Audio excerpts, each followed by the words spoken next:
6 years ago, I purchased an Intuos S Pro pen tablet to use for things like photo editing, illustration, logo design, and I've loved it. Lately, I've been doing more digital art, especially 3D sculpting for this video game I've been working on, and I've wanted to get into some 2D drawing, which I'd love to do digitally. So I decided it was time for an upgrade. This led me down a review rabbit hole that solved nothing for me. I spent weeks watching YouTube videos and unboxings and basically got nowhere trying to decide which tablet to purchase. My biggest confusion point around these tablets was their price. Why are some thousands of dollars while some are hundreds? I don't want to pay a bunch of money just for a brand name. Even after all my research and all of my time staring at my phone while my daughter grew up in front of my eyes and I missed important milestones, I was nowhere. Then the thought came to me, why not just buy a whole bunch of tablets? That way I can find out which one's the best without worrying that I missed out on something. I have a credit card, and that's what I did. And in my desperate attempt to become internet famous before my paternity leave runs out, I decided to post a review of my results. Before I get into the tablets, let me show you what my art looks like. As you can see, I'm okay, but not great. I describe myself as an ambitious amateur, which is another thing I found faulty about the YouTube reviews I watched. Everyone I watched was a phenomenal artist, and it made me think maybe I don't deserve a tablet that's this good.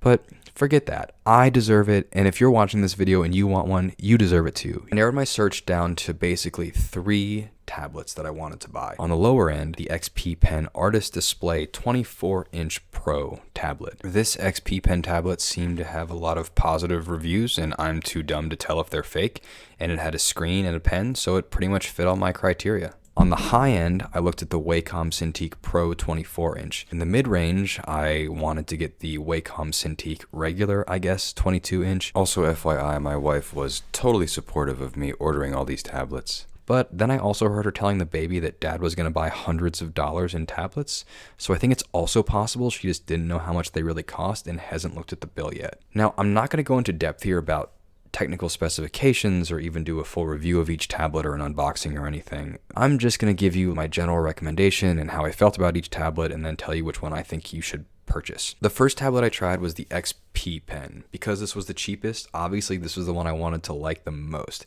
I didn't want to be biased, but this thing is $1,200 less than the Cintiq Pro. If it performs at the level I want, this basically confirms that Wacom is way overpriced and I can save $1,200, which is a lot of money. I love this tablet without even trying the other ones.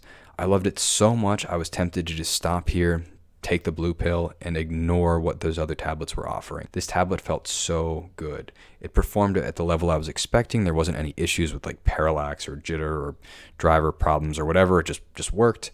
I love that it came with this nifty little stand I could adjust. I liked the feel of the pen on the screen, and the buttons on the side were pretty handy, but to be honest, I use the keyboard. I don't touch those buttons anyways, so I didn't really care, but well, whatever.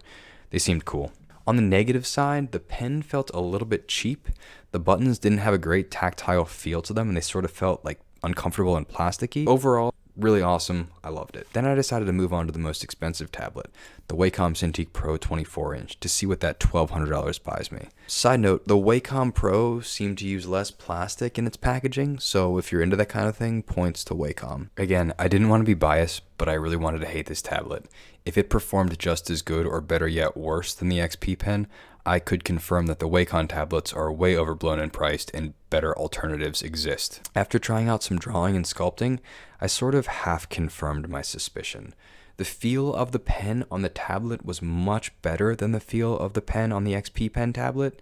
It's difficult to describe, but on the Cintiq Pro, it almost felt like a very smooth paper, whereas on the XP Pen, it definitely felt like a pen rubbing on a monitor. This really made a difference when 3D sculpting. I felt like I had so much more control over the pen, and it was just delightful to use. For 2D, the Cintiq Pro and the XP Pen were about the same in my opinion, but I'm not as good at 2D, so who knows. In terms of screen resolution, the Cintiq Pro has a higher resolution capability, but if you switch to the ultra high res mode, it makes everything on the screen impossibly small to see, and it's basically useless for my eyes at least. I ended up scaling the Cintiq Pro to the same resolution as the XP pen, so it made no difference there. The Cintiq Pro comes with this little remote with buttons on it, but I think it's stupid and I'm not going to use it. At least it detaches from the main display. It's connected by this magnet that actually feels like pretty weak, and it makes the remote spin, and I don't know.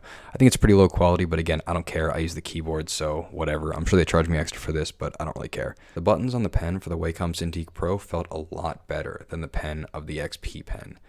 They had a nice tactile feel, and they didn't feel too plasticky, and they were comfortable to press by comparison. Wacom has a Pro version of their pen that they sell online that I will probably consider purchasing that has like an extra button on the thumb, which is useful for 3D modeling. Having said all this, did I feel like the Cintiq Pro was $1,200 better than the XP pen?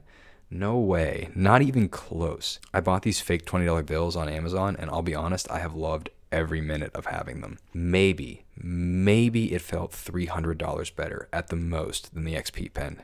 Also worth mentioning, the Cintiq Pro has a touch version if you hate having money, but I prefer the untouched version because it's cheaper, I don't use the touch, and it's baby proof. Also, the Wacom has this fan inside that blows when you set the brightness to higher levels. It didn't bother me that much, so I was fine with it. That brings us to the 22-inch Cintiq Regular. I have nothing to say about this tablet except do not purchase it.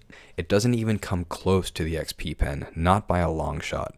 The screen doesn't feel as good as the Pro, and the resolution really isn't high enough for me. Things look kind of blurry. The color tint is off on the screen too, so it also looks kind of cheap. This basically confirms for me that Wacom is overpriced.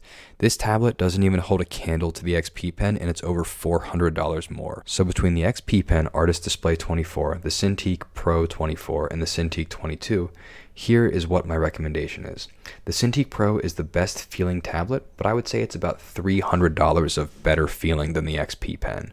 So that means the Cintiq Pro should be priced around $1,100 instead of being priced at $2,000, which means it's marked up by $900. So here's my recommendation. If you feel comfortable throwing away $900 towards your art career, buy the Cintiq Pro. It's the best tablet. But if this bothers you, purchase the XP Pen Artist Pro 24.